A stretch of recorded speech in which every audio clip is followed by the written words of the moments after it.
देखिए, हमने जो कल क्वेश्चंस किए थे, जो आपकी प्रॉब्लम थी, हमने कल उसी के बारे में डिस्कस किया था।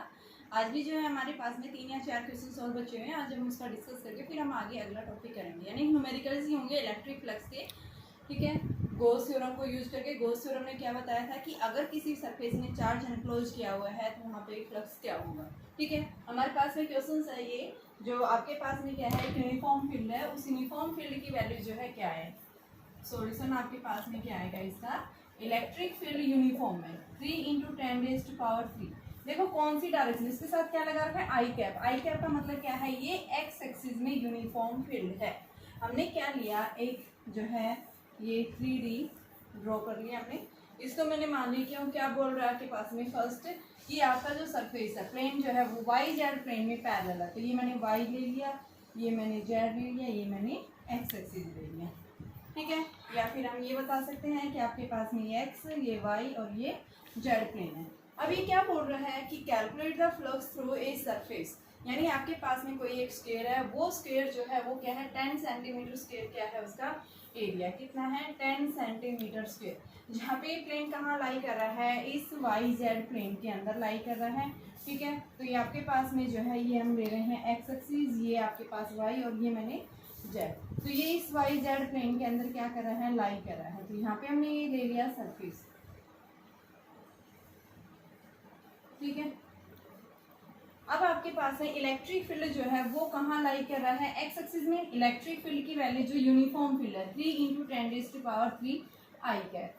ठीक है, और हमारा जो प्लेन है ये किधर लाई कर रहा है, वाई जेड में। और मैंने क्या बताया था, जब भी आपके पास में सबसे पहले देखेंगे कि सरफेस कहाँ लाई कर रहा है, उसके बिल्कुल परपेंडिकुलर डायरेक्शन में आपने क्या लेना है, एरिया वेक्टर। तो आपका ये वाई जेड प्लेन में क्या लाई कर रहा है, ये जो है सरफेस ये प्लेन लाई कर रहा है। तो इसका एरिया वेक्टर कहाँ होगा, या तो इधर होगा या फिर इधर होगा। ठीक है, तो हमारा इलेक्ट्रिक फील्ड जो इधर लाई कर रहा है, किस साइड, इस साइड। तो इसमें से हम एरिया वेक्टर की डायरेक्शन जो बताएंगे वो कहाँ लेंगे, इस साइड। तो हमारे पास में एरिया वेक्टर जो है इस साइड आ गया, यानी इसमें से हम एक स्मॉल एरिया एलिमेंट कंसिडर कर लेते हैं। तो इसका एरिया एलिमेंट की आपके पास में डायरेक्शन क्या आ गई, स्मॉल। हमें पूरे के क्या निकालना है, तो हम इसको NS दिखा सकते हैं। ठीक है, आपके पास में ये आ गया एरिया वेक्टर। अब देखो आपके पास में क्या निकालना है, फ्लक्स निकालना है। अब इलेक्ट्रिक फील्ड और एरिया वेक्टर दोनों सेम डायरेक्शन, कल मैंने बताया था इलेक्ट्रिक फ्लक्स क्या होता है, φ = E.A। अब आपका इलेक्ट्रिक फील्ड और एरिया वेक्टर दोनों सेम डायरेक्शन में लाई कर रहे हैं, तो यहाँ पे हम क्या लिखेंगे, E.A cos ऑफ थीटा। जब दोनों सेम डायरेक्शन में लाई कर रहे हैं तो थीटा क्या हो गया, यहाँ पे 0 हो गया। तो आपके पास में क्या आ गया, E.A। ठीक है, इलेक्ट्रिक फील्ड भी आपका एक्स एक्सिस में लाई कर रहा है, एरिया वेक्टर की डायरेक्शन भी आपकी कहाँ है, आउटवर्ड नॉर्मल है उसके। तो यानी आउटवर्ड नॉर्मल का मतलब वाई जेड प्लेन में जब हमारा क्या लाई कर रहा है, ये जो स्क्वायर लाई कर रहा है, तो इसका जो एरिया वेक्टर होगा वो कहाँ होगा, इसके परपेंडिकुलर। परपेंडिकुलर यानी कहाँ, इस साइड एक्स एक्सिस में। तो हमने क्या ले लिया, दोनों सेम डायरेक्शन में लाई कर रहे हैं, इलेक्ट्रिक फील्ड और एरिया वेक्टर। तो यहाँ पे हमारे पास में नेट फ्लक्स जो आएगा वो क्या आ जाएगा, ए की वैल्यू रखो कितनी है, 3 × 10⁻³। एरिया कितना है यहाँ पे आपके पास, 10 सेंटीमीटर। सेंटीमीटर स्क्वायर है तो इसको मीटर में करेंगे तो 100 × 100। ये आपके पास में 3 तो ये कैंसिल होगी, एक आपके पास में यानी कि क्या है, ये आपके पास 4 थी ना ये। तो आपके पास में यानी क्या आ गया, 3 × 10⁻³ इंटू में ये आपके पास 10 सेंटीमीटर था ये, और आपके पास में ये वैल्यू आ गई 100 × 100 का स्क्वायर कर दिया, तो 3 से 3 कैंसिल, 1 0 बच गया, ये आ गया। तो यानी हमारे पास में क्या आ गया, ये 3 न्यूटन कूलम्ब इनवर्स। इसकी यूनिट जो है φ ये हो गया newton coulomb inverse metre square. ये इसकी आपके पास में क्या आएगी, यूनिट आएगी। ठीक है बच्चों, अब आपके पास में देखो दूसरा बोल रहा है कि आपके पास में जब क्या लाई कर रहा है, second part, the normal to its plane, कि इसके प्लेन में देखो फर्स्ट पार्ट हमारा हो गया। अब सेकंड पार्ट देखो क्या बोल रहे हैं यहाँ पे, सेकंड पार्ट है the normal to its plane makes a angle, कि आपके पास में जब भी ये कोई एक स्क्वायर प्लेट है, इस स्क्वायर प्लेट ने क्या किया है, ये इस तरह से लाई कर रही है हमारी स्क्वायर प्लेट। इसने जो है क्या कर रहा है, किया है यहाँ पे इसके नॉर्मल के साथ में, यानी इसका एरिया वेक्टर कहाँ है, इस साइड। आउटवर्ड ऐसे मिलेगा, आपकी जो प्लेन है वो कहीं पे भी लाई कर रही है। इसने क्या किया है, इस एरिया वेक्टर ने एक्स एक्सिस के साथ में एंगल कितना बनाया है, 60 डिग्री। तो यहाँ पे हम बता देंगे 60 डिग्री। ठीक है, ये आपकी एक्स एक्सिस होगी और ये आपके पास में क्या है, एरिया वेक्टर है। ठीक है, एरिया वेक्टर की डायरेक्शन हमारे पास में क्या है, ये जो है वही है 10 सेंटीमीटर आपने जो भी लिया था, n कैप ds जो हम दिखाते हैं। ठीक है, अब आपके पास में क्या होगा, एंगल 60 डिग्री बना रहा है, इलेक्ट्रिक फील्ड का कंपोनेंट क्या होगा, ये इलेक्ट्रिक फील्ड का कंपोनेंट हो गया, यानी कि इलेक्ट्रिक फील्ड। ठीक है, इलेक्ट्रिक फील्ड एरिया वेक्टर के साथ क्या बना रही है, एंगल बना रही है कितना, 60 डिग्री। तो ये क्या आ जाएगा, ई कोस ऑफ 60 हो गया। अब दोनों इलेक्ट्रिक फील्ड और एरिया वेक्टर दोनों सेम डायरेक्शन में लाई कर रहे हैं, तो यहाँ पे जो फ्लक्स आएगा phi is equal to E S cos of 60, क्योंकि एरिया वेक्टर भी आपका इधर ही है। आप यहाँ पे एन कैप, आप इसको स्मॉल एरिया एलिमेंट ले सकते हैं, एन इंटू एस, ये डायरेक्शन के लिए दिखाते हैं हम।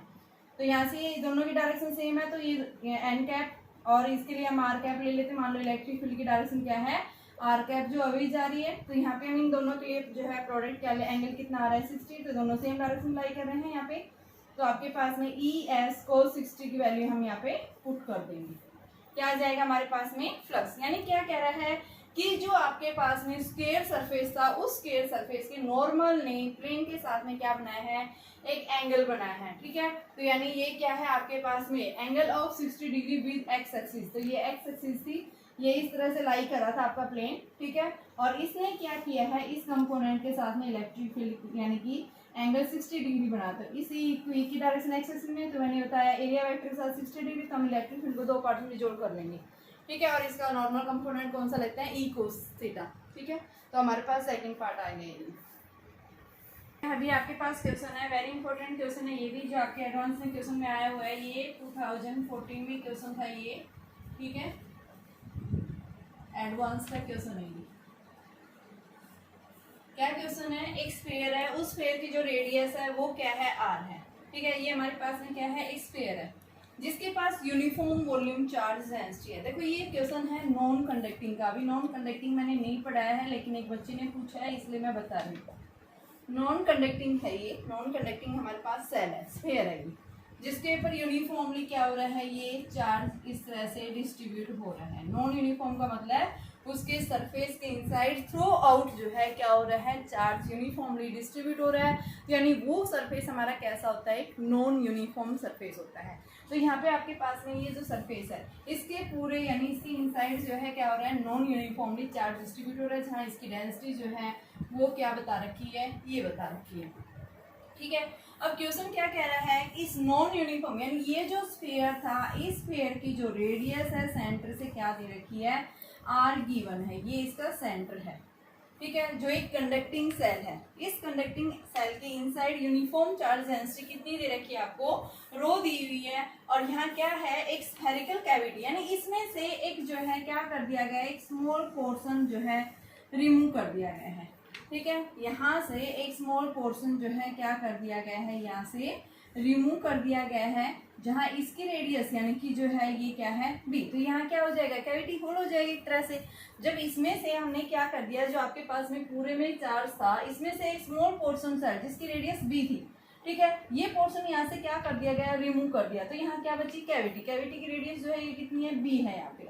ठीक है, तो यहाँ इसने क्या पूछा है कि जब इसके सेंटर से जो लाई कर रहा है यानी कि डी डिस्टेंस, यानी इस सेल के सेंटर से जो एक डी डिस्टेंस इस कैविटी के इनसाइड जो है क्या कर रहा है, एक पॉइंट लाई कर रहा है जिसको पी पॉइंट दिया है। ठीक है, रिमूव कर दिया गया है। तो इस पॉइंट के इनसाइड एट एनी पॉइंट का मतलब मैंने ये पॉइंट पी कंसीडर कर लिया है। इस पी पॉइंट के ऊपर क्या पूछा है आपसे, इलेक्ट्रिक फील्ड पूछी है। ठीक है, क्वेश्चन क्या था आपके पास में, एक जो है कंडक्टिंग नॉन कंडक्टिंग सेल है। कंडक्टिंग सेल और नॉन कंडक्टिंग में क्या डिफरेंस है, सबसे पहले देखिए हम ये करेंगे आगे, इनके कारण इलेक्ट्रिक फील्ड निकालेंगे, कंडक्टिंग और नॉन कंडक्टिंग। जब मैं गॉस थ्योरम को यूज करके इसके एप्लीकेशन से जो है हम निकाल सकते हैं इनको। तो सबसे पहले हम गॉस थ्योरम के क्वेश्चंस कर रहे थे, लेकिन ये क्वेश्चंस पूछा है तो इसलिए हम बता रहे हैं। तो कंडक्टिंग की सेल के इनसाइड यानी कोई भी कंडक्टिंग सेल होगी उसके इनसाइड इलेक्ट्रिक फील्ड हमेशा क्या होता है, जीरो। लेकिन नॉन कंडक्टिंग होता है उसके इनसाइड इलेक्ट्रिक फील्ड कभी भी जीरो नहीं होता।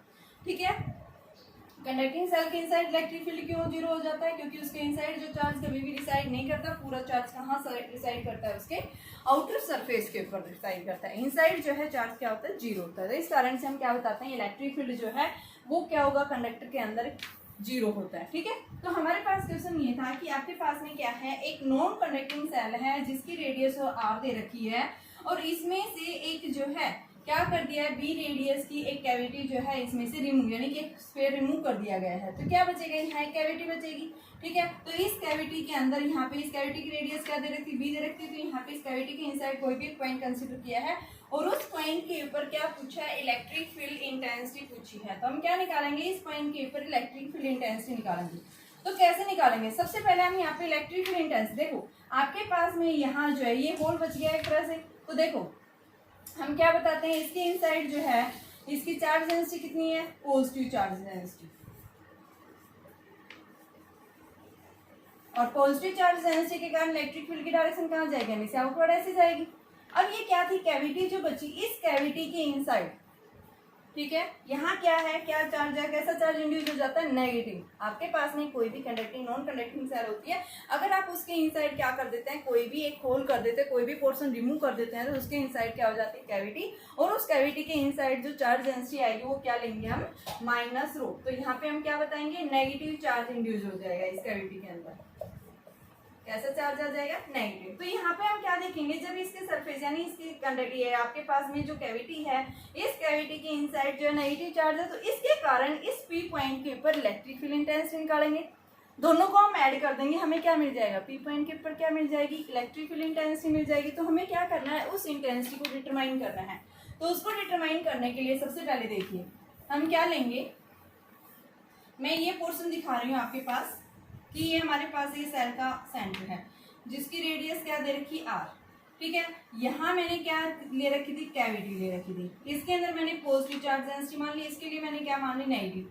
इसकी रेडियस जो है क्या है, बी है, ठीक है, ये नेगेटिव चार्ज डेंसिटी है। तो सबसे पहले हमने यहाँ पे पॉइंट लिया है, इस सेंटर से यानी स्फीयर के कारण इस पॉइंट के ऊपर electric field intensity positive charge है यहाँ पे, ठीक है। पॉजिटिव के कारण इलेक्ट्रिक फील्ड की डायरेक्शन हमेशा क्या होती है, आउटवर्ड होती है। तो इस पॉइंट के ऊपर इसके कारण यानी इस सेल स्फीयर के कारण इलेक्ट्रिक फील्ड इंटेंसिटी जो आएगी, ये डिस्टेंस मैंने स्मॉल आर ले लिया, तो इलेक्ट्रिक फील्ड इंटेंसिटी आएगी due to the positive charge sphere, ठीक है, जिसके चार्ज कितना है, रो है ये चार्ज डेंसिटी। तो क्या आ जाएगा, देखो नॉन कंडक्टिंग सेल के लिए जब भी इलेक्ट्रिक फील्ड कभी भी इसके इनसाइड जीरो नहीं होता, ये रिजल्ट याद रखना है कि नॉन कंडक्टिंग सेल के इनसाइड इलेक्ट्रिक फील्ड जो होता है वो क्या होता है, रो आर अपॉन में 3 एप्सिलॉन नॉट, ठीक है। सेल के इनसाइड कभी भी जीरो नहीं होता, तो मैं वही यूज करूंगी। ये कहाँ है, इस नॉन कंडक्टिंग सेल के इनसाइड ही पॉइंट है ये, ठीक है। तो यहाँ क्या आ गया, रो आर अपॉन 3 एप्सिलॉन नॉट, ठीक है।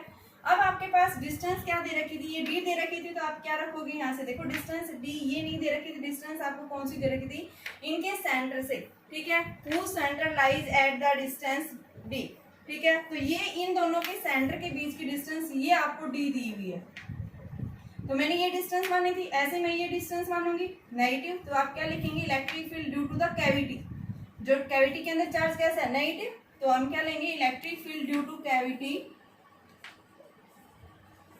कैविटी के ऊपर चार्ज कैसा है, माइनस है। तो ये डिस्टेंस मैंने क्या मान ली, मान लो कितना ले लिया हमने, इसको ए कंसीडर कर लिया, तो ये क्या आ जाएगा, minus rho a upon 3 epsilon not. अब नेट इलेक्ट्रिक फील्ड इंटेंसिटी कहाँ निकालनी है, पी पे, तो क्या आएगा, ई इसके प्लस पॉजिटिव चार्ज के कारण, प्लस में स्फीयर के कारण, प्लस में कैविटी के कारण, ठीक है। इसके कारण क्या आएगा आपके पास में, rho r upon 3 epsilon naught plus में rho a upon 3 epsilon naught, और ये क्या चीज थी, माइनस थी, तो ये क्या आ गया, ये वैल्यू आ गई। तो आपके पास में वैल्यू क्या आ जाएगी, देखिए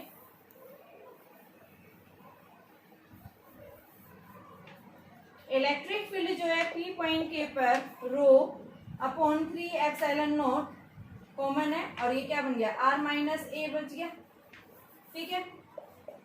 अब आर माइनस ए देखो, आपने जो है 11th क्लास में ये वेक्टर पोर्शन की, देखो आपके पास में ये क्या दे रखा है, ये डिस्टेंस दी हुई थी, ये वाली डिस्टेंस हमने ए मान ली थी। तो आपके पास में दो वेक्टर्स का एडिशन यानी पोर्शन वेक्टर, इसको मैं क्या मान रही हूँ, मान लो ये मेरे पास में ओ, ये ओ डैश, तो यहाँ से आपके पास ये ट्राइंगल बन रही है in triangle O dash P. तो ये क्या बन जाएगा आपके पास में कि देखिए O P is equal to O dash plus में ओ डैश पी। तो आपके पास में ओ पी कितना दे रखा है, आर है, ओ डैश कितना है, डी है, प्लस में ओ डैश पी कितना है, ए है। तो ये वैल्यू क्या आ जाएगी, यानी कि d is equal to r minus a. तो हम क्या कर देंगे, इसकी वैल्यू पुट कर देंगे। तो आपके पास में इलेक्ट्रिक फील्ड इंटेंसिटी 3 पॉइंट के ऊपर क्या आ जाएगी, रो डी अपॉन में 3 एप्सिलॉन नॉट। ये ध्यान रखना आपने, ठीक है। नॉन कंडक्टिंग सेल थी, उसमें से एक पोर्शन रिमूव कर दिया गया है, तो उस कैविटी के इनसाइड जो है इलेक्ट्रिक फील्ड इंटेंसिटी क्या आएगी, ये क्वेश्चन था हमारे पास में, ठीक है। तो हमने क्या निकाला, सबसे पहले स्फीयर के कार निकाला, जो फिर कैविटी जो रिमूव की गई है, यहाँ से जो सेल रिमूव किया गया है यानी कैविटी आ गई। और जब भी आपके पास में, देखिए क्वेश्चन मेन पॉइंट ध्यान रखिए यहाँ पे, जब भी आपके पास में एक नॉन कंडक्टिंग सेल है और ये नॉन, मान लो एक दूसरा बाहर से नेगेटिव चार्ज है, ये कैविटी इसके इनसाइड आ रही है, ओवरलैप कर रही है इस तरह से, यहाँ पे इसका सेंटर ये है और इसका सेंटर ये है, तो उसका रिजल्ट भी आपके पास सेम आएगा। डिस्टेंस दे रखी होगी तो वो डिस्टेंस आप ले लेंगे। अगर इनके सेंटर C1 C2 है, मान लो इसका C1 C2 है, अगर इनके सेंटर कॉमन नहीं है, क्या कर रहे हैं ये जो है एक दूसरे को क्या कर रहे हैं, ओवरलैप कर रहे हैं, तो यहाँ पे हम क्या बताएंगे, इनके बीच में जो फील्ड आएगा वो कैसा होगा, यूनिफॉर्म फील्ड होगा। तो आपके पास उस यूनिफॉर्म फील्ड की वैल्यू इस तरह से निकालेंगे, उनके बीच की डिस्टेंस, ठीक है। अगर जब ये ओवरलैप, मान लो ये पॉजिटिव थी, ये नेगेटिव थी, नेगेटिव पॉजिटिव से इनके अंदर नेगेटिव आ रही है, तो पॉजिटिव नेगेटिव मिलकर क्या कर देती है, ओवरलैप कर देती है, यानी क्या बन जाती है, इसके इनसाइड ये कैविटी बन जाती है। कैविटी के इनसाइड इलेक्ट्रिक फील्ड हम 0 मानते हैं, लेकिन आप क्या बताएंगे यहाँ पे, जैसे जैसे अंदर की तरफ जाएगी तो हम क्या बताएंगे, यहाँ इन दोनों के बीच में जब से ओवरलैप कर रही है तो इन दोनों के बीच में एक यूनिफॉर्म फील्ड एग्जिस्ट करेगा, ठीक है। वहां पे फील्ड आप 0 नहीं ले सकते, ठीक है। दूसरा, अगर हम क्या बताएं कि अगर आपके पास में ये दोनों क्या कर रही है, मान लो आपकी कैविटी बिल्कुल इसके सेंटर में ऐसे चली जाती है, तो अगर दोनों के सेल के कैविटी दोनों का जो है सेंटर से अगर कॉमन है, C1 और C2 दोनों एक ही पॉइंट के ऊपर कोइंसाइड कर रहे हैं, तो उस केस में हम इलेक्ट्रिक फील्ड कैसा बताएंगे, 0। लेकिन अगर नॉन कंडक्टिंग सेल के अंदर आपके पास में क्या है कि दो, एक सेल और कैविटी अगर उनके सेंटर्स कोइंसाइड नहीं करते हैं तो वहां पे हम यूनिफॉर्म फील्ड बताएंगे। अगर ये क्या कर जाती है, कोइंसाइड कर जाती हैं, उस केस में हम क्या बताएंगे, उसके इनसाइड इलेक्ट्रिक फील्ड क्या होगा, 0 होगा। तो यहाँ पे कैसा होगा, यूनिफॉर्म फील्ड, क्योंकि यहाँ पे इतनी डिस्टेंस के ऊपर पूछा है, तो इसके बीच में क्या होगा, यूनिफॉर्म फील्ड, और उस यूनिफॉर्म फील्ड की वैल्यू ये आ जाएगी।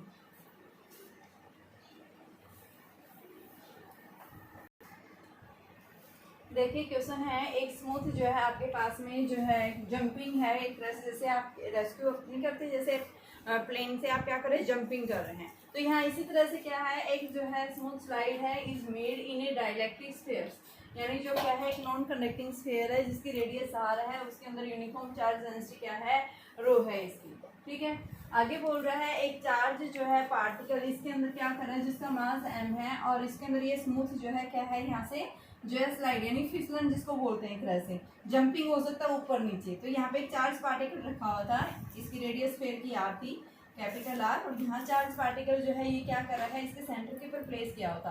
तो यहाँ से जैसे क्या करेगा, यहाँ पे इलेक्ट्रिक फील्ड है, इलेक्ट्रिक फील्ड के कारण क्या होगा, क्योंकि इसके इनसाइड जब चार्ज है तो इलेक्ट्रिक फील्ड होगा, और नॉन कंडक्टिंग सेल है, नॉन कंडक्टिंग सेल के अंदर इलेक्ट्रिक फील्ड कितना होता है, ρr/3ε0 होता है। ये डेरिवेशन अभी मैं करवाऊंगी, ठीक है। तो इस रिजल्ट को याद रखिए, आपके पास में जब भी नॉन कंडक्टिंग सेल होगी उसके इनसाइड इलेक्ट्रिक फील्ड जो है वो क्या होता है, आपके पास ρr/3ε0, ठीक है। Positive charge electric field outward direction में होगी। तो यहाँ पे क्या कह रहा है कि आपके पास में ये क्या है, एक स्लाइड एरिया है, इस पॉइंट इस सेंटर के ऊपर एक नेगेटिव चार्ज पार्टिकल रखा हुआ है, तो इस नेगेटिव चार्ज पार्टिकल पे इलेक्ट्रिक फील्ड क्या करेगा, फोर्स डालेगा, उस फोर्स के कारण पार्टिकल क्या करेगा, एक्सीलरेट करेगा। तो ये इस सेंटर से और इस पॉइंट के ऊपर स्लाइडली क्या हो गया है, ये डिस्प्लेस हो गया है, ठीक है। तो यहाँ इसने पूछा क्या है, टाइम पीरियड बताइए जब ये पार्टिकल क्या कर रहा है, इलेक्ट्रिक फील्ड के कारण जब ये पार्टिकल एक्सेलरेट करेगा, ऑसिलेशन प्रोड्यूस होगा। सबसे पहले आपको यहाँ बताना है किस टाइप का मोशन होगा, दूसरा हमें बताना है कि यहाँ पे टाइम पीरियड क्या आएगा। तो उसके लिए हमें क्या निकालना है, सबसे पहले टाइम पीरियड निकालना है। कैसे निकालेंगे, देखिए आपके पास इलेक्ट्रिक फील्ड लग रहा है, इलेक्ट्रिक फील्ड होगा तो यहाँ क्या लगेगा, फोर्स। फोर्स कैसे लगेगा, इलेक्ट्रिक फील्ड की डायरेक्शन से अपोजिट, क्योंकि चार्ज कैसा है, नेगेटिव। तो क्या करेगा, इलेक्ट्रिक फील्ड इसके ऊपर फोर्स डालेगा अपोजिट डायरेक्शन में, ठीक है। तो फोर्स की वैल्यू क्या आ जाएगी, F = Q। अब ये Q इंटू में E की वैल्यू जो है वो क्या है आपके पास, ρr/3ε0, ठीक है। r डिस्टेंस पे डिस्प्लेस हो गया तो उसके लिए हमने ρr ले लिया, ठीक है। अब आपके पास में इसके इनसाइड अगर रेडियस ये थी तो ये आएगा, ठीक है। इसके इनसाइड कहीं पॉइंट है, यहाँ पे लिया हमने। अब दूसरा है आपके पास में, ये तो आई है नेगेटिव चार्ज पार्टिकल था, तो ये क्या ले लिया, -Q ρr/3ε0। क्या है ये, फोर्स है। और फोर्स क्या होता है, मास इंटू एक्सेलरेशन, तो -Q ρr/3ε0।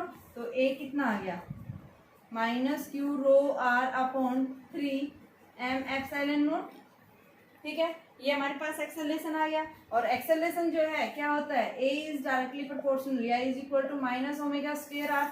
पढ़ा है एक्सेलरेशन जो है वो क्या होता है, directly proportional to X, negative oppose motion करता है उसको, ठीक है, जो किसकी इक्वेशन है, एसएचएम की है, ठीक है। तो इसको हम इसके साथ कंपेयर करेंगे, तो यहाँ से ओमेगा स्क्वायर जो है क्या आ जाएगा आपके पास में, Q rho upon 3m epsilon not, omega की वैल्यू क्या आ गई, Q rho upon 3m epsilon not, उसका रूट, ओमेगा क्या होता है 2π/t, तो ये क्या आ गया, Q rho upon 3m epsilon not. निकालना है क्या हमें, t निकालना है, तो इस t की वैल्यू हमारे पास में क्या आ जाएगा, t इज इक्वल टू यानी 2π root 3m epsilon naught upon q rho. ये हमारे पास में क्या आ जाएगा, टाइम पीरियड आ जाएगा। देखिए आपके पास में क्वेश्चन है कि इलेक्ट्रिक फील्ड दिया हुआ है EX मतलब एक्स एक्सिस के अंदर कितनी दे रखी है, EX is equal to alpha X की पावर 1/2। वाई और जेड में इलेक्ट्रिक फील्ड क्या है, 0, यानी जेड एक्सिस में भी 0 है और वाई एक्सिस में भी। जहाँ अल्फा क्या है, कोई भी एक कांस्टेंट, और इस कांस्टेंट की वैल्यू न्यूटन पर कूलम मीटर स्क्वायर, ये वैल्यू दे रखी है, ठीक है।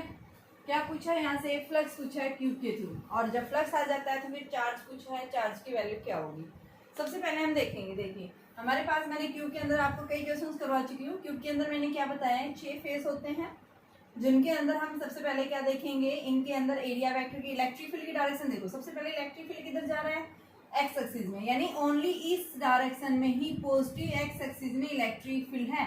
नेगेटिव एक्स एक्सिस में मिलेगा, लेकिन आपके पास में ये ऐसे आएगी, यानी कि इस साइड, ठीक है। ये आपका राइट फेस है, ये इसका लेफ्ट फेस है, ठीक है, यानी ये फेस हो गया। इस फेस का, इसका एरिया वेक्टर की डायरेक्शन किधर होगी, इस साइड होगी, ठीक है। इसमें इस फेस के एरिया वेक्टर की डायरेक्शन कहाँ होगी, इस साइड होगी। अदर कंपोनेंट्स देखिए, एक टॉप हो गया, एक बॉटम हो गया, एक फ्रंट और एक बैक, यानी यहाँ इलेक्ट्रिक फील्ड ऐसे जा रहा है, इसका एरिया वेक्टर कैसे होगा, ऐसे। एक इलेक्ट्रिक फील्ड किधर जा रहा है, ऐसे, तो ये दोनों क्या हो गए, एक दूसरे के परपेंडिकुलर, यानी जो आपके पास टॉप फेस है उसमें इलेक्ट्रिक फील्ड ऐसे, एरिया वेक्टर इसका कहाँ, ऊपर की तरफ, ऐसे। नीचे वाले में देखेंगे एरिया वेक्टर नीचे, इलेक्ट्रिक फील्ड ऐसे, ऐसे। फ्रंट वाले में एरिया वेक्टर ऐसे, इलेक्ट्रिक फील्ड ऐसे, ऐसे। बैक वाले में आपके पास में इलेक्ट्रिक फील्ड जो है ऐसे जा रहा है, एरिया वेक्टर कहाँ है, ऐसे जा रहा है। तो यानी हम क्या बताएंगे कि आपके पास में ओनली यहाँ फ्लक्स मिलेगा ओनली 2 फेसिस के कारण, there will be flux through any 2 faces, and other 4 faces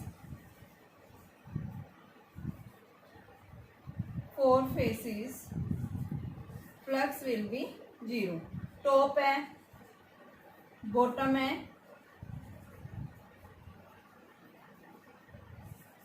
left, ये आपके पास में फ्रंट फेस और बैक फेस, इन 4 फेसेस के कारण क्या मिलेंगे, फ्लक्स 0। क्यों, क्योंकि इलेक्ट्रिक फील्ड जो है एरिया वेक्टर की क्या है, परपेंडिकुलर है। तो परपेंडिकुलर यानी थीटा क्या हो गया 90, ई डी एस कोस 90 क्या होता है 0। तो यहाँ पे 4 फेसेस के कारण फ्लक्स क्या मिलेगा 0। ओनली आपको फ्लक्स मिलेगा कौन से फेस के कारण, लेफ्ट फेस। लेफ्ट फेस इसका कौन सा है, ये फेस है, ये क्या बोलेंगे हम, लेफ्ट फेस है। और ये कौन सा फेस है इसका, राइट फेस। तो सबसे पहले हम लिखेंगे flux due to the left face, flux due to left face. तो लेफ्ट फेस के कारण क्या आएगा, देखो इलेक्ट्रिक फील्ड इधर जा रहा है, एरिया वेक्टर इधर आ रहा है, तो यहाँ पे इन दोनों के बीच में डायरेक्शन क्या होगी, ई डॉट डी एस या डी ए, और इसको लिखेंगे ई डी ए, दोनों की डायरेक्शन क्या है। और यहाँ पे इलेक्ट्रिक फील्ड की डायरेक्शन भी ऐसे ही जा रही है, और इसके लिए हम क्या लिखे, एरिया वेक्टर को मैं कैसे लिखती हूँ, देखो N cap is equal to D A upon में डी ए होता है, तो डी ए हम क्या लिखते हैं, एन कैप डी, ये मैग्नीट्यूड होता है। तो यहाँ पे आपके पास में क्या आ जाएगा, ये एन कैप डी ए, और साथ में यूनिट वेक्टर इलेक्ट्रिक फील्ड की डायरेक्शन के लिए आप कैप ले लेते हैं। तो यहाँ से जब आप क्लिक करते हैं 2 यूनिट वेक्टर्स का प्रोडक्ट हमेशा क्या होता है 1, और जब आप इसको खोलेंगे तो कोस 180, और cos 180 की वैल्यू क्या होती है माइनस, तो ये क्या आ गया माइनस EDA। ठीक है, स्मॉल फेस के कारण फ्लक्स क्या आया स्मॉल आया। अगर टोटल लेंगे तो फाइव लेफ्ट फेस के कारण क्या आ जाएगा माइनस EA। तो सबसे पहले EA निकालेंगे। E की वैल्यू कितनी दे रखी है यहाँ पे इलेक्ट्रिक फील्ड अल्फा x की पावर 1/2।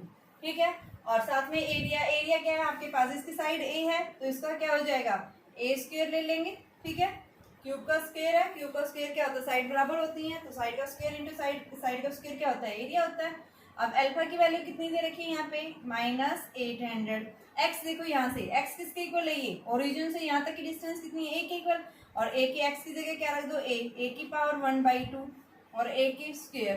तो यहाँ पे आपके पास में क्या आ जाएगा ये -800 A की पावर 2 + 1/2 कितना आ गया 5/2।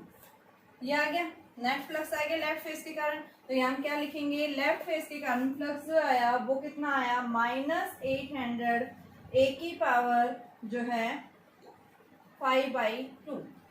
ये हमारा लेफ्ट फेस के कारण। देखो एक बार फिर से, सबसे पहले हमने देखा यहाँ फ्लक्स जो है कौन कौन से फेस के कारण मिलेगा। यहाँ जो है क्यूब के अंदर टोटल 6 फेस होते हैं। ठीक है, यहाँ 4 फेसेस के कारण फ्लक्स क्या मिलेगा 0 मिलेगा। ओनली 2 फेसेस के कारण हमें फ्लक्स मिलेगा, या तो लेफ्ट फेस के कारण मिलेगा या फिर राइट फेस के कारण। और जो अदर फेस है उन कंपोनेंट्स के कारण यानी उन फेसेस के कारण यहाँ फ्लक्स हम क्या बताएंगे 0 बताएंगे। तो सबसे पहले हमने क्या निकाला लेफ्ट फेस के कारण इलेक्ट्रिक फ्लक्स निकाला। तो लेफ्ट फेस के कारण इलेक्ट्रिक फ्लक्स की डेफिनेशन क्या होती है phi is equal to E.ds। तो यहाँ से देखो E.ds की जगह मैंने इसका एरिया ले लिया, इसको हम टोटल क्योंकि पूरे के कारण निकाल रहे लेफ्ट फेस के कारण, तो मैं phi is equal to E ले लूंगी। यहाँ दोनों की डायरेक्शन अपोजिट है इलेक्ट्रिक फील्ड और एरिया वेक्टर की, तो दोनों के बीच में एंगल क्या आया cos 180। cos 180 क्या होता है -1, तो यहाँ पे हमने -EA कर दिया। ये E की वैल्यू दे रखी है अल्फा x की पावर 1/2। ठीक है, यहाँ से यहाँ तक की डिस्टेंस x किसके इक्वल है A के, तो x की जगह हमने A रख दिया ये। और इसका एरिया क्या है फेस है, ये स्क्वायर है, स्क्वायर का एरिया क्या होता है साइड का स्क्वायर, तो ये स्क्वायर आ गया। तो ये हमारे पास फ्लक्स आ गई। अब दूसरा हम इसके कारण, इसमें राइट फेस के कारण देखो इलेक्ट्रिक फील्ड और एरिया वेक्टर दोनों सेम डायरेक्शन में लाई कर रहे हैं। तो यहाँ पे आपके पास क्या आ जाएगा यानी ES cos ऑफ 0 लिख सकते हैं क्योंकि सेम डायरेक्शन में है। तो यहाँ पे आपके पास में क्या आ गया ES आ गया, ये फाई r। अब सबसे पहले E की वैल्यू कितनी है अल्फा x की पावर 1/2 और इसकी जगह हम क्या रख देंगे s की जगह A²। अब अल्फा कितना है 800। x की वैल्यू देखो यहाँ से ओरिजिन से डिस्टेंस देखनी है आपने, यहाँ से A और A से ये कितनी हो गई 2A। तो x की जगह हम क्या लेंगे राइट फेस पे x बराबर 2A होता है और लेफ्ट फेस में x किसके इक्वल था यहाँ A के इक्वल था। ठीक है, तो आपके पास में इसकी जगह 2A की पावर 1/2 इंटू A²। तो ये कितना आ गया 800 2 की पावर 1/2 या 800√2 कर दो इसको, और A की पावर 1/2 यानी वही 5/2 आ गई। तो ये हमारा राइट फेस आया। अब नेट फ्लक्स नहीं पूछा है, तो नेट फ्लक्स क्या हो जाएगा phi r plus phi l। तो ये कितना आया 800√2 A की पावर 5/2 माइनस 800 A की पावर 5/2। तो 800 A की पावर 5/2 कॉमन है और ये √2 -1। ये हमारा क्या आया फ्लक्स आया, नेट फ्लक्स आ गया। इस क्यूब के थ्रू हमें इतना फ्लक्स मिलेगा। पूछा क्या था यहाँ से पहला पार्ट फ्लक्स पूछा था, दूसरा क्या पूछा है चार्ज बताइए। तो देखो आपने चार्ज जो है वो क्या पढ़ा है, अब यहाँ इसकी वैल्यू निकाल लो क्योंकि A की वैल्यू दे रखी है। तो नेट फ्लक्स आपके पास आ जाएगा 800 A की जगह क्या रखो 0.1 और उसकी पावर 5/2 और यहाँ पे √2 -1। ठीक है, ये हमारे पास में क्या आ जाएगा फ्लक्स। और इस फ्लक्स की वैल्यू जो है वो वैल्यू कितनी आती है लगभग 1.05। जब आप इसको सोल्व करेंगे तो ये 1.05 newton coulomb inverse metre square इतनी इसकी यूनिट आ जाएगी। क्या देगा ये हमें फ्लक्स। अब हमें क्या निकालना है यहाँ से दूसरा पार्ट पूछा चार्ज। तो देखो फ्लक्स क्या होता है total charge enclose within the surface to the epsilon naught times. ठीक है, तो Q किसके इक्वल आ गया फाई की वैल्यू कितनी आ रही है 1.05। एप्सिलॉन नॉट कितना होता है हमारे पास में कांस्टेंट वैल्यू होती है और इस कांस्टेंट की वैल्यू कितनी होती है 8.815 इंटू 10⁻12। तो ये 1 इंटू यानी 8.185 इंटू 10⁻12। इसका हम मल्टीप्लीकेशन करेंगे क्या दे देगा ये हमें टोटल चार्ज, और इस चार्ज की वैल्यू जो है आपके पास में कितनी आती है, यानी कि 9.27 इंटू 10⁻⁻⁻12। तो ये कूलम चार्ज होता है। तो ये हमारे पास चार्ज की यूनिट जो है वो क्या होती है, कूलम। तो ये हमारे पास में क्या था, फ्लक्स। देखो एक बार मैंने लेफ्ट फेस के कारण निकाला, एक बार मैंने राइट फेस के कारण, दोनों फेसेस के निकालने के बाद मैंने दोनों का फ्लक्स क्या कर दिया, ऐड कर दिया। अब यहाँ इसने पूछा था ए जब क्या हो जाए आपके पास 0.1 मीटर, तो ए की जगह मैंने 0.1 रख दिया है, ठीक है। नेट निकालने के बाद इसको हम सोल्व करेंगे, ये वैल्यू आ गई। अब पूछा क्या था, बताइए कितना चार्ज एनक्लोज है सरफेस के अंदर, चार्ज हमें नहीं पता, तो उस चार्ज की वैल्यू हम निकाल सकते हैं जब हमें फ्लक्स पता है। तो फ्लक्स की वैल्यू को क्या कर दो, एप्सिलॉन नॉट से मल्टीप्लाई कर दो, और ये आपके पास में एप्सिलॉन नॉट कितना होता है, 8.15 होता है ये, ठीक है। तो आपके पास में ये क्या आ जाएगी, ये आपके पास इसको मल्टीप्लाई करेंगे, आपके पास इतनी वैल्यू आ जाएगी।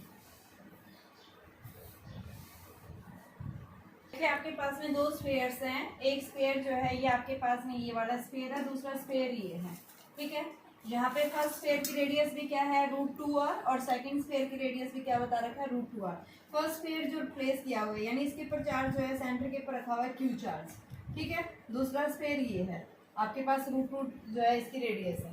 तो यहाँ इसने सबसे पहले पूछा है कि आपके पास में जो ये सरफेसेस बताए हैं, PSQ यानी PSQ, दूसरा है PRQ PRQ, थर्ड है PWQ PWQ, फोर्थ है PTQ, ठीक है। 4 सरफेसेस है। तो इन चारों सरफेसेस के कारण क्या पूछा है, पहला पार्ट कि व्हाट इज द फ्लक्स, यानी साइन पूछा है, साइन फॉर, यानी फर्स्ट पार्ट पूछा है what are the sign for the surfaces. ये 4 सरफेस दिए हुए हैं। तो सबसे पहले देखो PSQ, इस सरफेस के कारण PSQ यानी क्या है, ये वाला सरफेस हो गया। इसमें स्फीयर लाइंस कैसे जाएंगी, अंदर से, यानी ऐसे जा रही हैं, ये बाहर से, यानी कि हमने मान लिया दूसरा स्फीयर यहाँ नहीं है, एक तरह से ऐसे हुआ, ये यहाँ पे P पॉइंट है, यहाँ पे पॉइंट S है, यहाँ पे पॉइंट Q है। तो स्फीयर लाइंस कहाँ से जा रही है, ऐसे जाएंगी।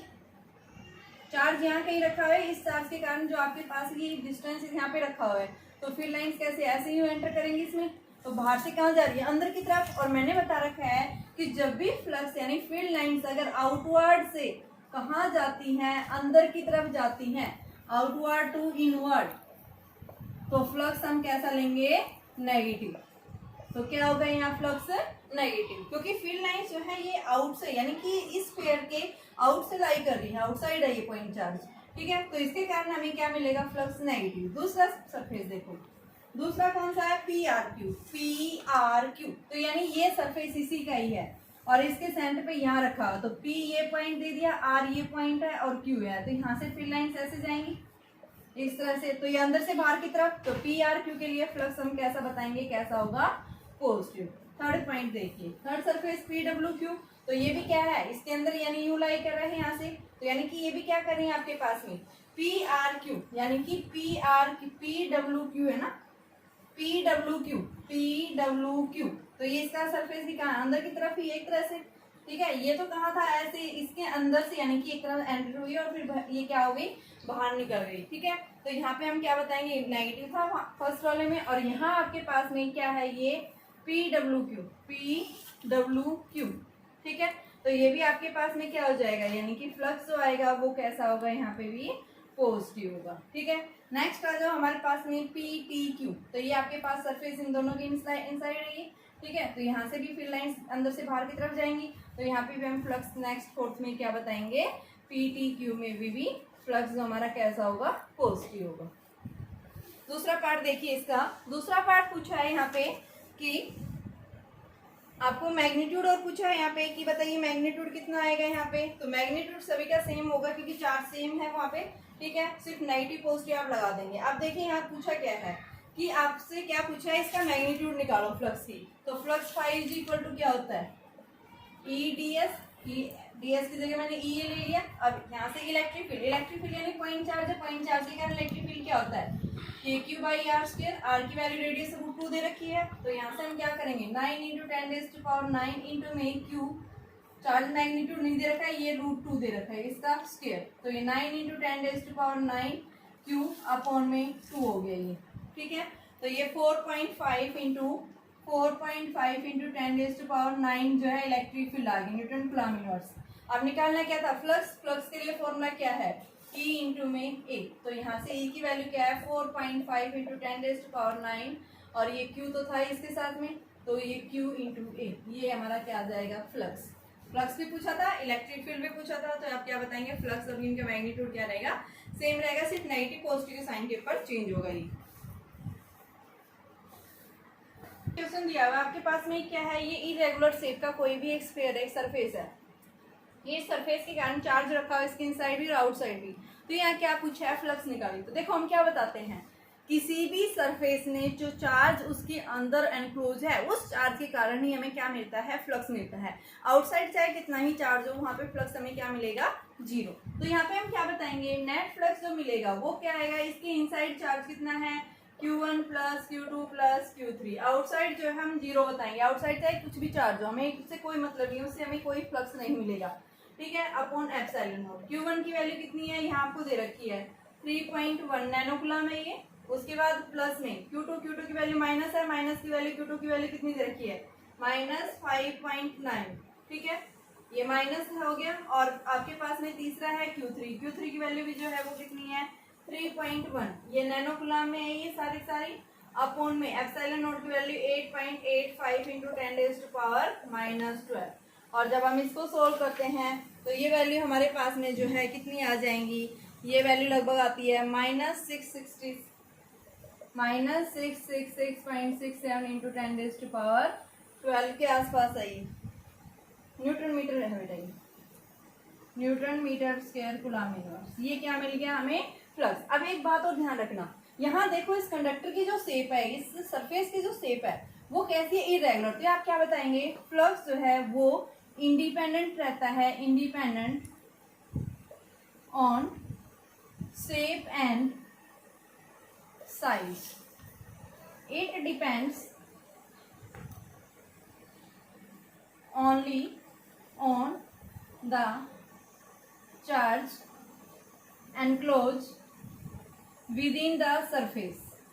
कि उस सरफेस में कितना चार्ज इसने एनक्लोज किया है उसके ऊपर डिपेंड करता है, आउटसाइड इसके ऊपर चाहे चार्ज कुछ भी हो इसके ऊपर इंडिपेंडेंट रहेगा। दूसरा हम क्या बताते हैं, अगर आपसे क्या मोट बोले, जैसे मान लो ये स्फीयर था, यहाँ इसकी रेडियस को अगर ये बढ़ा दिया या फिर इसकी रेडियस को कम कर दिया तो बताइए फ्लक्स पे क्या इफेक्ट पड़ेगा।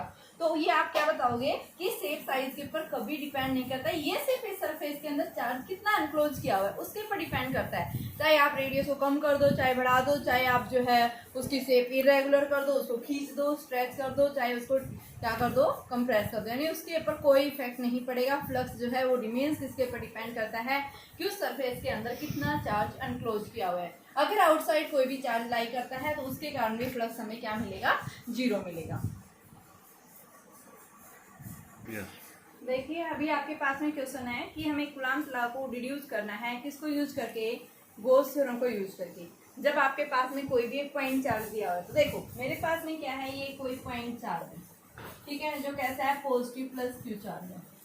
मुझे क्या करना है, कूलम्ब्स लॉ को यूज करके, कूलम्ब्स लॉ निकालना है, कूलम्ब्स लॉ को रिड्यूस करना है, किसको यूज करके, गॉस थ्योरम को। तो उसके लिए हम क्या करेंगे, सबसे पहले हम इस चार्ज को सेंटर में रखते हुए आर रेडियस की, देखो इसके कारण फील्ड लाइंस हमें कैसे मिलेंगी, इस तरह से मिलेंगी।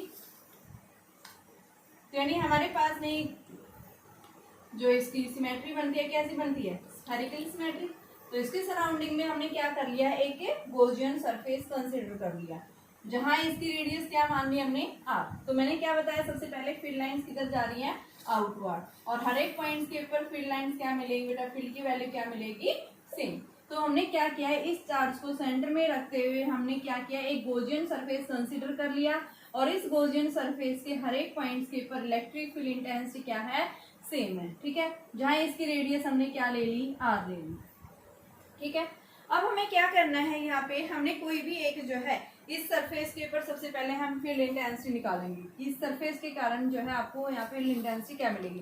तो एट ए डिस्टेंस के ऊपर मान लो ये पॉइंट ले रखा है, इस पॉइंट के ऊपर आपने सिंगल पॉइंट चार्ज के कारण इलेक्ट्रिक फील्ड इंटेंसिटी पढ़ी है। जब एक कोई भी आइसोलेटेड चार्ज रखा हुआ है तो उसके कारण E इज इक्वल टू क्या आ जाएगा, KQ अपॉन में R स्क्वायर। और इसकी डायरेक्शन जो आएगी वो कहाँ आएगी, आउटवर्ड जाएगी इस तरह से, तो उसके लिए हमें आर कैप क्या दिखा रहा है, इसकी डायरेक्शन। अब देखिए हम क्या लेंगे, गॉस थ्योरम को यूज करके हमें क्या करना है, यहाँ पे जो है कूलम्ब्स लॉ को प्रूव करना है, निकालना है। तो सबसे पहले हम फ्लक्स निकालेंगे, ठीक है। तो सबसे पहले आप क्या करेंगे, फ्लक्स निकालने के लिए हम एक एरिया एलिमेंट कंसीडर करेंगे। आपके पास गॉसियन सरफेस का टोटल सरफेस कितना है, एस, ठीक है। इसमें से हम क्या करेंगे, गॉसियन सरफेस जो है हम क्या कर लेते हैं, इसमें से कंसीडर कर लेते हैं। मान लो ये हमारे पास में क्या है, एक गॉसियन सरफेस। इस सरफेस की जो रेडियस होगी, यानी कि इलेक्ट्रिक फील्ड की, यानी से एरिया वेक्टर की जो है डायरेक्शन होगी, वो इलेक्ट्रिक फील्ड की डायरेक्शन के अलोंग, ठीक है। तो ये हमने एन कैप डी एस ले लिया, ठीक है। तो आपके पास में क्या आ जाएगा, स्मॉल एरिया वेक्टर के कारण जो फ्लक्स आएगा वो क्या आएगा, ई डॉट डी एस, ये आ जाएगा। इलेक्ट्रिक फील्ड की डायरेक्शन भी हमारी कहाँ जा रही है, उसी साइड जा रही है, तो मैं इसको क्या लिखूंगी, E cap r cap dot n cap d s, और यहाँ इसको हम क्या लिख सकते हैं, E d s r cap n cap, और यहाँ दोनों की डायरेक्शन सेम है, तो कोस एंगल 0, 2 यूनिट वेक्टर्स की वैल्यू क्या होती है 1, तो यहाँ क्या आ गया, ई डी एस आ गया, कोस 0 की 1 आ गई, तो डी फाई।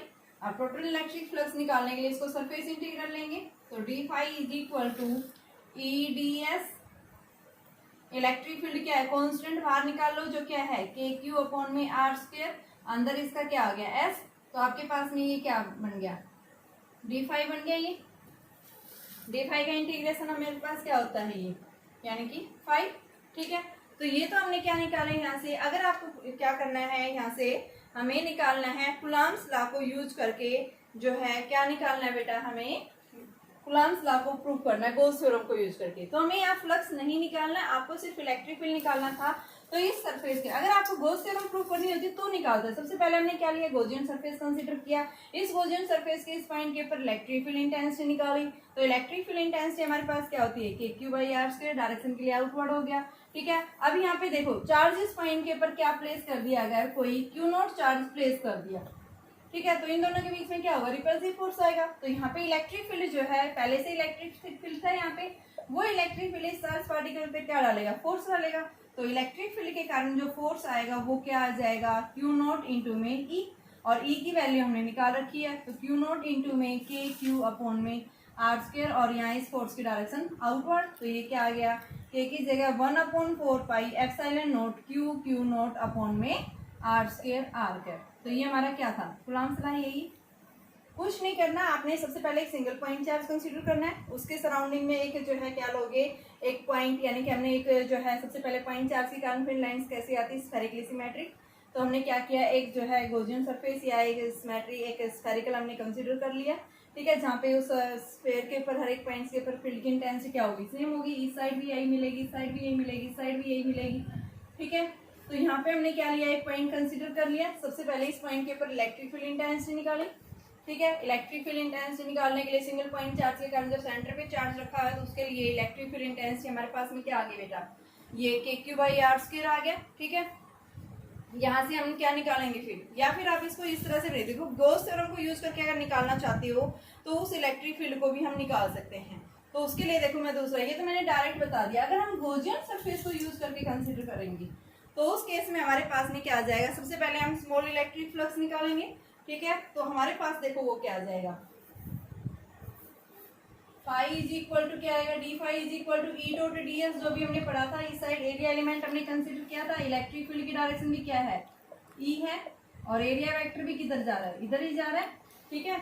एक तो मैंने डायरेक्ट ये बता दिया पॉइंट चार्ज के कारण, और वहाँ पॉइंट पी पे चार्ज रखा होता ये। मैं गॉस थ्योरम को यूज, क्योंकि इसमें गॉस थ्योरम कहीं यूज किया ही नहीं हमने, तो आपके पास में क्या आएगा, यहाँ हम सबसे पहले इसका क्या करेंगे, टोटल फ्लक्स निकालेंगे। तो ये इसका आपके पास phi is equal to E into में एस, ठीक है।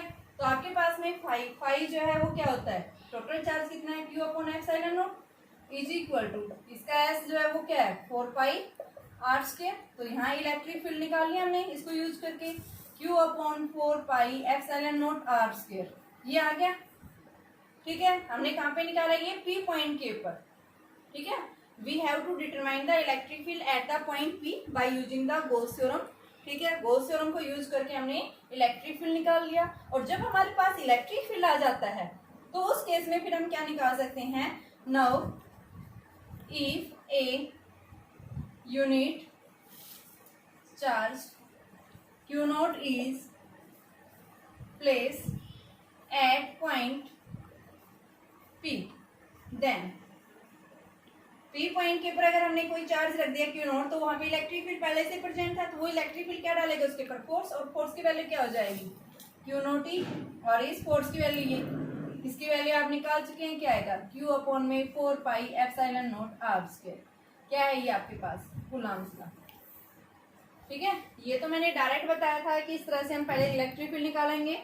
ठीक है, इलेक्ट्रिक फील्ड हमने सिंगल पॉइंट चार्ज कंसीडर करके निकाला था, तो हमें इसको यूज नहीं करना, हमने क्या करना है गॉस थ्योरम को यूज करने के लिए मैंने सबसे पहले क्या किया कि एक स्फीयर से गॉसियन सरफेस कंसीडर किया। गॉसियन सरफेस क्यों लिया, स्फेरिकल गॉसियन सरफेस क्यों लिया, क्योंकि यहाँ पे फील्ड लाइंस कैसी आ रही, स्फेरिकली सिमेट्रिक आ रही है, और स्फेरिकल सिमेट्रिक बनने की वजह से हमने गॉसियन सरफेस स्फेरिकली कंसीडर कर लिया, और इस स्फेरिकल सरफेस के हर एक पॉइंट्स के ऊपर फील्ड इंटेंसिटी क्या होगी, सेम होगी। ठीक है, तो इसमें से हमने क्या लिया, एक स्मॉल एरिया एलिमेंट कंसीडर कर लिया, ये हमने एक स्मॉल एरिया एलिमेंट कंसीडर कर लिया, टोटल एस था, एस में से एन कैप डी एस हो गया। इलेक्ट्रिक फील्ड, मान लो इस पॉइंट के ऊपर फील्ड की डायरेक्शन जो है कैसी जा रही है, आउटवर्ड, तो यहाँ पे हमने स्मॉल एरिया वेक्टर के कारण जो है स्मॉल इलेक्ट्रिक फ्लक्स निकाला, d phi is equal to E dot t s, दोनों सेम डायरेक्शन में है, तो यहाँ से आपके पास में phi is equal to E d s cos of zero, cos zero की वैल्यू 1 है, और यहाँ से इसका आपने क्या किया, सरफेस इंटीग्रल तो रहेगा साथ में, क्योंकि अभी तो डॉट खोलना है, और जैसे इसको खोलोगे ई को बाहर ले लो, डी एस क्या हो गया एस के इक्वल, और ये क्या होता है ई इंटू में 4 पाई आर स्क्वायर, जब इस स्फीयर की रेडियस टोटल क्या है आर है।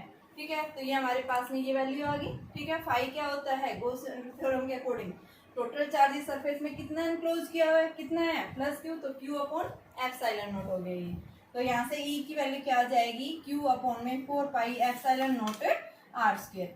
अब ये क्या कह रहा है कि अगर इस पी पॉइंट के ऊपर हम क्या प्लेस कर देते हैं, एक चार्ज टेस्ट चार्ज प्लेस कर देते हैं, स्मॉल चार्ज, तो वहाँ पे फोर्स क्या आ जाएगा, तो वो इलेक्ट्रिक फील्ड उसके ऊपर फोर्स डालेगी, फोर्स की वैल्यू आ जाएगी। तो ये क्या है हमारा verification of the Coulomb's law, Gauss theorem को यूज करके हमने इसको प्रूफ कर दिया है।